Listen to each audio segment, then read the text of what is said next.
I think if I was anywhere in the Western world, this would have happened to me. I don't think this is Romania's fault. From knowing what I know, I think that this Matrix attack was going to come to me. What is the Matrix? Good question. I guess some Americans call it the deep state, but I like to look at it in a more global way. When I say the Matrix, I think there are certain agendas which are being pushed. I think the media machine and the judicial systems of the world work together hand in hand. I think the goal is to control people's minds to a point where they don't discuss anything that's important. But there's so many similarities, and the basic premise is that humans' minds are controlled and put inside of a false reality so that their body heat can be manifested for the machines. And I don't think it's much different to reality. Our minds are controlled, we're put in a false version of reality, we're told things aren't true, we're arguing over things that don't matter, we're observing a false version of events, and the goal of it is just to distract us long enough for our bodies to be used for the machines, the soulless, and I think it's pretty similar. There are agents inside of the Matrix, and the idea of the agent, the purpose of the agent is to make sure that nobody understands how the Matrix really works and to wake anybody's mind up. They want to keep you asleep.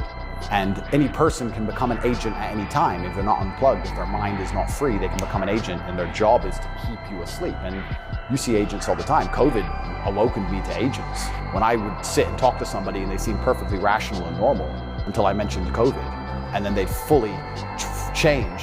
No, it's dangerous. No, what do you mean? What do you mean? Are you crazy? My grandma got sick.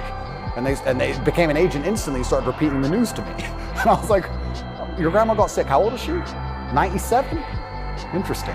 Oh, I better lock myself in my house then. Dumbass. So agents exist and the Matrix exists, and I think most people's version of the world is a false one. The idea and the world that most people have in their mind and how society functions and how all these things function, I genuinely believe is completely false. I think they've all been lied to. I don't think anybody understands how any of the world works. So you accept that people cheat to win in a video game for a menial amount of money. You think they're not going to cheat for something that matters? I think this they're not going to cheat for something important? You understand what I'm saying? Oh, yeah. Yeah, so how about to get the most important job in the world, President of the United States? I would never kill myself. You know, so when you actually understand how the world really works, I, up until this point, never really commented too heavily on politics. Yes. I like to believe what's happening with Ukraine and Russia. And what I will say to the people who are watching this at home is that if you are naive enough to believe that there are good guys and bad guys in wars, and it's as simple as good and bad, and that the bad guys are crazy, the good guys want freedom, then you need to do a little bit more investigation into what's really happening. And I remember asking my dad, saying, why do the Taliban even fight and resist the American war machine? They don't stand a chance. And my dad said, they're fighting for their way of life.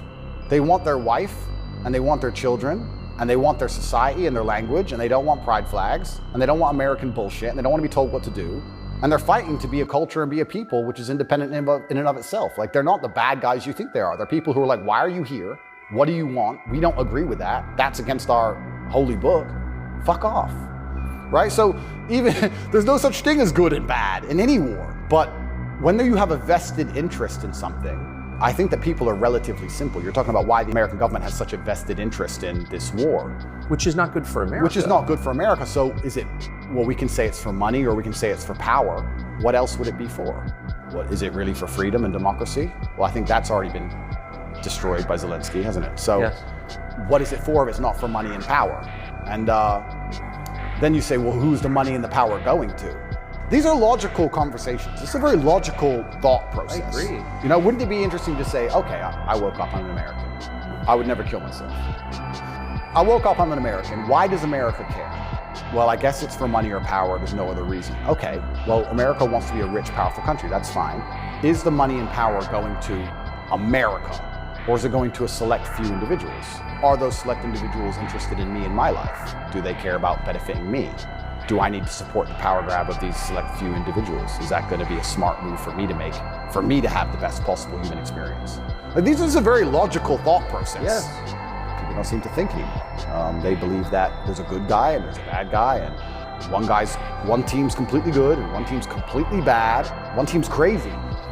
They often use the word crazy because to be completely bad, you have to be crazy, right? So you're crazy, he's crazy, just for no reason. They need to put you in prison. They're trying. Yeah. I can see why. They're trying, and it's scary. A lot of people. But then what do? Do I just shut up? You don't think so? No, you can't shut up. I mean, because in the end, your self-respect, your dignity is the only thing. That's right.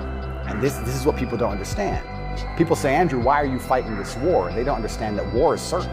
You either fight war against injustice, and you fight war against the things you know that are wrong and you feel good inside of yourself, or you accept the slave programming and fight a war with your own mind. You have to fight something. I can shut up and believe what I'm told in the news, but then I won't. Why am I so unhappy all the time? Why am I depressed? Why does my life suck? Why does my woman ignore me? Why do my children not respect me? You're fighting a war, then you're fighting a war with your own mind. I'd rather have all of me on side and fight against what I know is genuinely evil. You can't escape the battle. The battle's here for all of us. So I've made my decision, and that's why I can't be quiet, because you just said I would lose my self-respect, I'd lose my dignity, and I don't think I can function that way as a man. And I don't think any man should be able to function without self-respect and dignity. The reason men died on the Titanic was for self-respect and dignity. They went into the icy cold water and died because they would feel honorless if they jumped on the boat and left the women to die. That's right. So when you have self-respect and dignity, you have a hard parameter, and you'll do things which are deemed crazy or insane because you believe in them and you stick up for yourself. And that's why they don't want men to have self-respect and dignity. Rather be a free man in your grave. Absolutely.